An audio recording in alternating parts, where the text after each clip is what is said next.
This is Beck Bamberger with the latest in San Diego business news. There may be one step closer.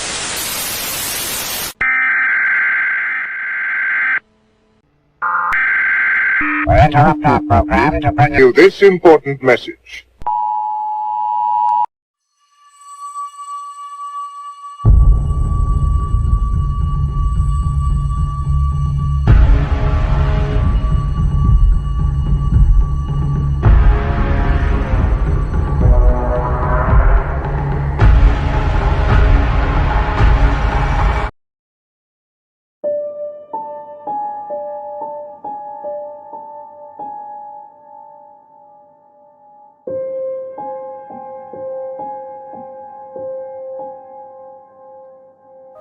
The following stories are the true accounts of the people who experienced them, and their voices have been changed to protect their identity.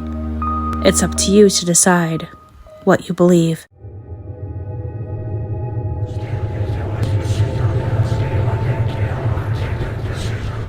I remember when I was around the age of 4, my family and I lived in a small apartment on the 4th floor, so pretty high up.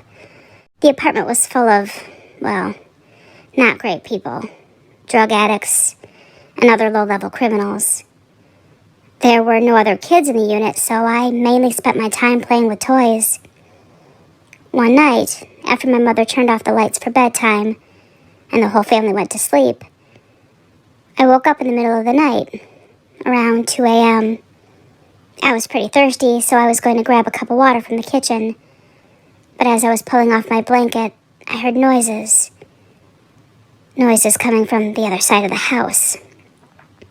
Being a stupid toddler, I didn't think anything of it. So I got up and walked out of my room. The moon was lighting up the room through the open sliding door to the veranda.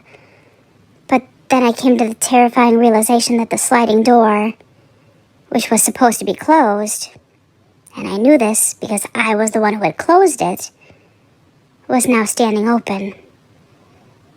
And at that moment I heard the noises again, and they were coming from the kitchen. I put 2 and 2 together and realized that someone was in the apartment. I tried tiptoeing to my parents' room, but I looked behind me and what I saw scared me. It was a man in a costume. He looked at me and grabbed for me. He began pulling at my hair and putting his hand on my mouth, but I broke out of his grip and ran to my mother's room. I was too scared to say anything. The next morning, I told my mother everything, but she told me that it was just a nightmare. I tried to tell my dad, but he said the same. Only I know what happened to me, but no one believes me. I will never forget that sack he wore over his head. And the thing that still bothers me is, how did he manage to get to the 4th floor? The door was locked, and so were the windows. So did he climb the entire building? And if he did, why me?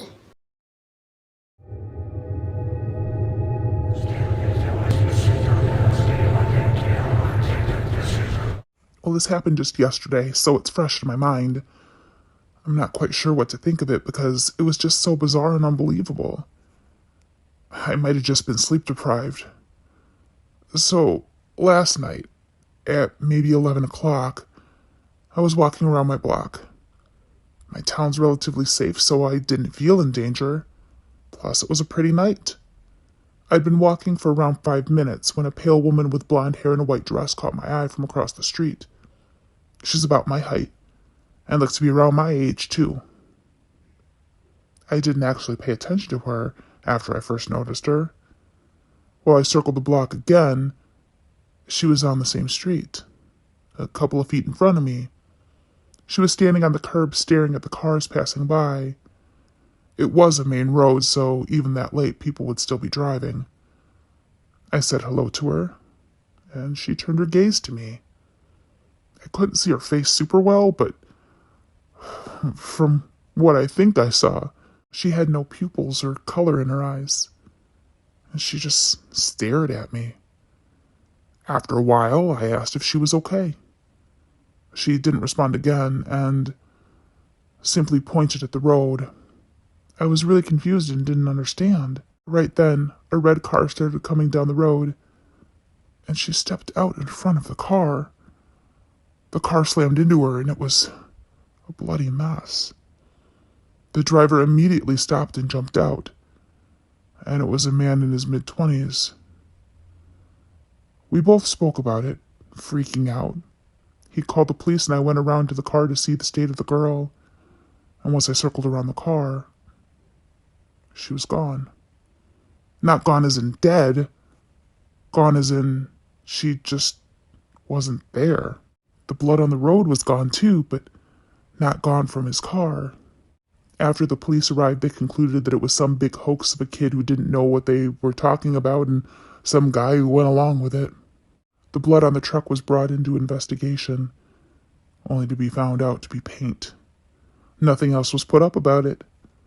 I'm still not sure what happened was real. It felt so real, but I don't believe in the paranormal, and I don't know what it was.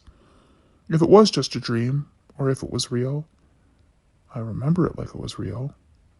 I feel like I can't leave the house now. I don't understand anything now, and I kind of feel like I'm going crazy.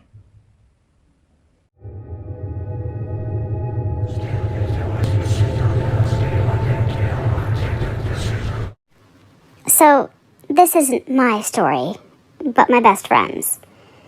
She told me all about her uncle, that is, her stepdad's brother, and how sketchy he was. There's always one questionable uncle in every family, isn't there?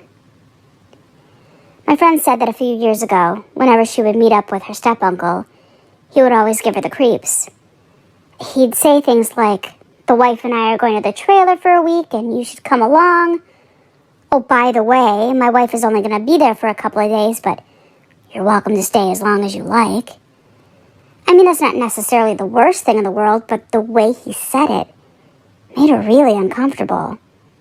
He would bring her presents all the time and find any excuse to be alone with her. She said that he would often come by her tattoo shop when she was there and no one else was around, despite him living an hour away. There was only one door to that shop, so she would be stuck there, either until closing time or until step-uncle decided to leave. And when he hugged her, his hands would go too low, and his hug would last too long.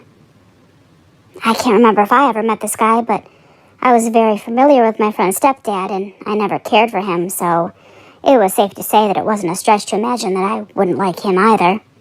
But what makes me really angry is that when my friend finally confessed to her stepdad and told him what had been going on and how it really upset her, the bastard didn't even believe her. Nothing was done about it, because good old uncle was just trying to be nice and my friend was overreacting. About 3 years ago, my friend's life became much more difficult. Her mother passed away suddenly, and of course this was a very sad time for everyone involved. And with all the stress and grief involved, my friend was at her wit's end. Her mother's memorial service was held at home, and the entire family came by to give their condolences. My friend was lost in all of it, still not sure what to think. Of course, Uncle was there, and this encounter is the one that I think is the most vile and disgusting. Summed up in 4 mere words. Sometime during the service, he came up to her, giving her one of those too long, too low hugs, and whispered into her ear, "I dream of you." And now a word from our sponsors.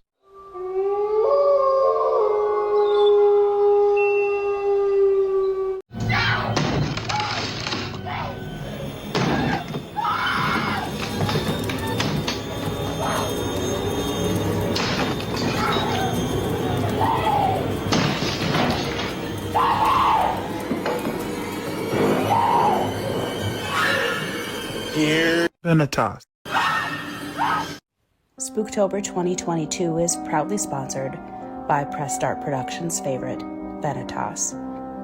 VENATOS has made this spooky season a little less scary with their quality gaming equipment and their ghoulishly good customer service. You won't be haunted with issues, as the VENATOS staff is always available to help with their expert and kind assistance.